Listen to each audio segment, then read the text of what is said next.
Welcome to Read Aloud with Mr. Paul. I'm so glad you could be here. Be sure to subscribe so you won't miss a single story. Today we'll be reading The Snowy Nap by Jan Brett.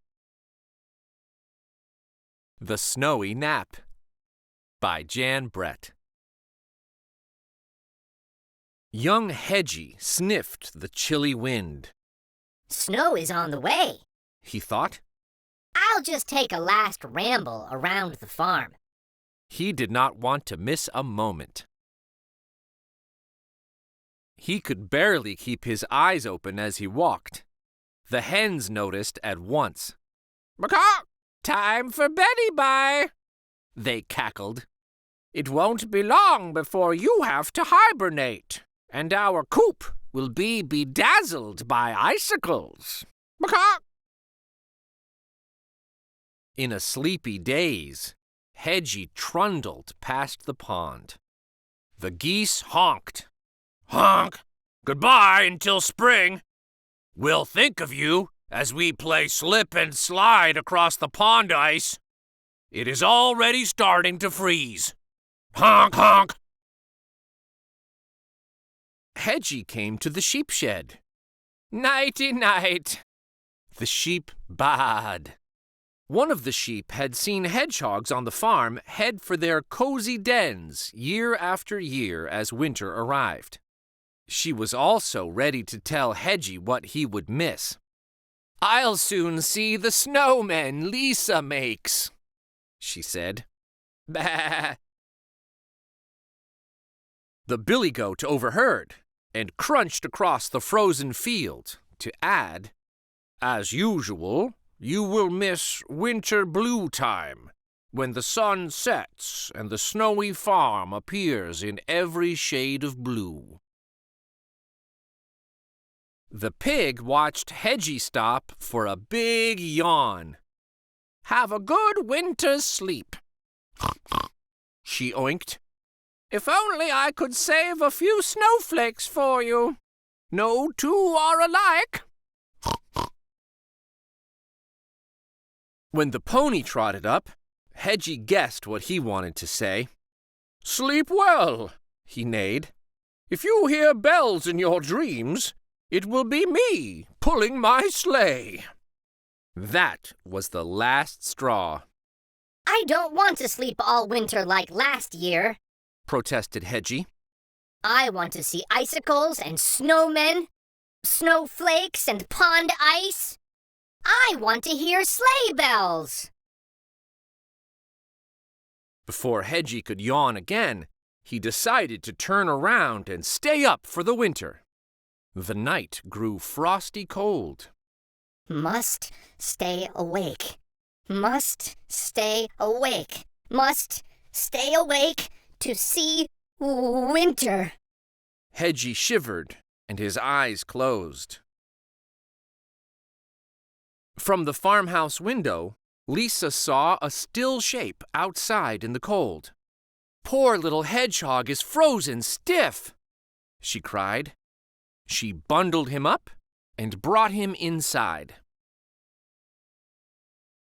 Lisa put Hedgie in a tea cozy and gave him a spot by the window. "That was a close call," she said. "A snowstorm is on the way. You'd better stay in the house and warm up." To Hedgie's delight, the next morning he saw the world outside shimmering with snow. The old chicken coop sparkled like a palace. Every day he watched from different windows, and new wintry scenes appeared. The pond froze into a shiny mirror. Lisa twirled on her skates as the goose and the gander slid to keep up. To Hedgie's amazement, one day Lisa rolled great balls of snow. Before he knew it, he was looking at his first snowman. He was getting sleepier, but each morning held a new surprise. The little hedgehog was dozing when he heard the tinkling of bells. He tried with all his might and opened his eyes.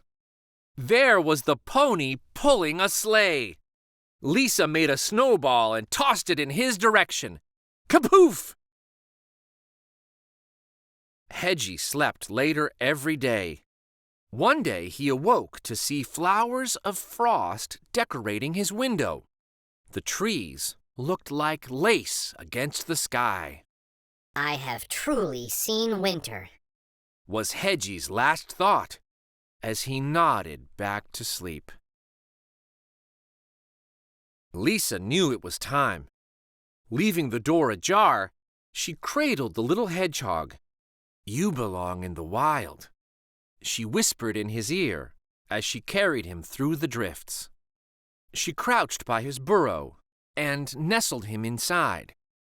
"Sweet dreams, little adventurer," she said. Just then, she noticed the front door was swinging on its hinges. Squawks and rumbles were coming from inside. Lisa peered through the doorway and saw animals, higgledy-piggledy, making a commotion in her house. Each one was thinking, "I'll see winter from a nice warm house." "Out, out, out! Skedaddle!" she laughed. "Don't you know this is not where you live?" Lisa was shooing the last mouse from the house as Hedgie, snug in his burrow, fell into a deep sleep. He was dreaming about icicles and snowmen, snowflakes and pond ice. It was a long, snowy nap.